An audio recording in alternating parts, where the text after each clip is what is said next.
Hey guys, I know I said I wasn't going to do another video for quite a while because, well, as you can probably hear, microphone trouble and laptop and stuff, but I just wanted to make this video to say thank you to a composer who recently passed away, whose music was an absolutely huge part of some of the films I grew up with and a lot of other people grew up with.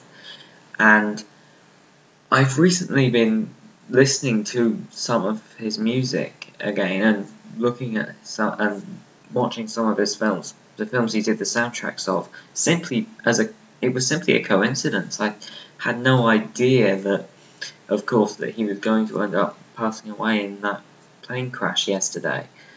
And I just want to say thank you. Your soundtrack to Land Before Time was fantastic. It was a huge part of my childhood, and the Diana Ross song in that, which he wrote, was absolutely wonderful. That if we go on together, that one.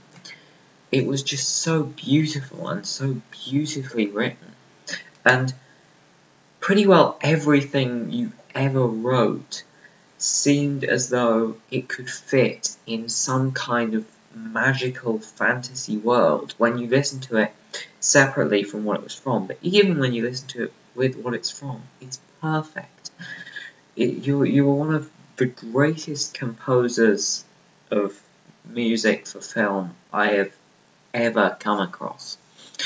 You did Titanic, which I watched loads of times as a child, even though I had a higher certificate, whatever, but you did the music for the Titanic, you did The Page Master, which was one of my favourite films as a kid as well, you did The Land Before Time, which was one of the films that most got me interested in dinosaurs and paleontology. That part's not so relevant, but it was a fantastic soundtrack, and you did the soundtrack to Troy and Avatar, not the real Avatar, the Blue Aliens Avatar, but that was a fantastic soundtrack. And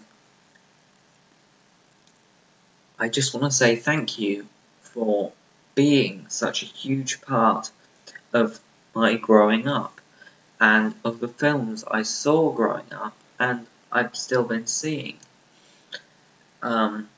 Especially thank you for the piece of music One Last Wish, which is one of my all-time favourite piano pieces. I've been learning to play it on the stylophone, but that's not relevant.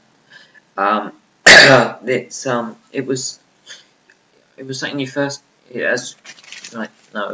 used it in Casper, and then later reused it in the Spiderwick Chronicles.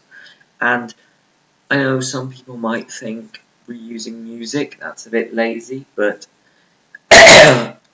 it fitted so perfectly with the themes of everything that was going on in the film, and when it was used, it was just magical. It's a truly magical and sad piece, and I just want to say thank you for that piece in particular, because because it was just so memorable, so absolutely beautiful. I mean, I don't know much about the technicalities of music, but I do know that you were astounding, and you will never be forgotten. I certainly will not forget your contribution to my childhood. Thank you, James Horner.